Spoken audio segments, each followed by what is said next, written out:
Hokkien Mee ang tawag dito. Authentic stir-fried noodles ng Singaporeans at Malaysian. Napakasarap nito. It usually served with chili paste or sambal belacan. Sa mainit na kawali na may mantika, igisa ang minced garlic at minced ginger.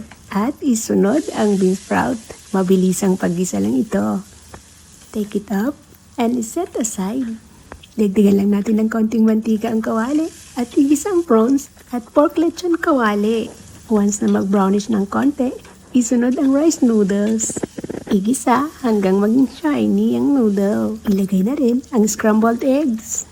I-press at i-spread ng bahagya at ilagay ang sabaw na pinakuluan natin earlier na may ulo ng hipon. Nilagyan ko na rito ng prawn cubes at konting asin para hindi na tayo magdagdag ng lasa. Tinunaw na cornstarch para thickening. Halo-haluin para hindi magbuo-buo. Lagyan ng ground pepper.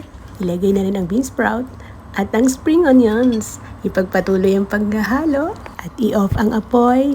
Ilagay sa serving plate. Toppings with crispy fried pork lard. Lagyan rin ng kalamansi at ang magpapakumpletong chili paste or sambal belacan. This recipe will surely make your day. Thank you for watching.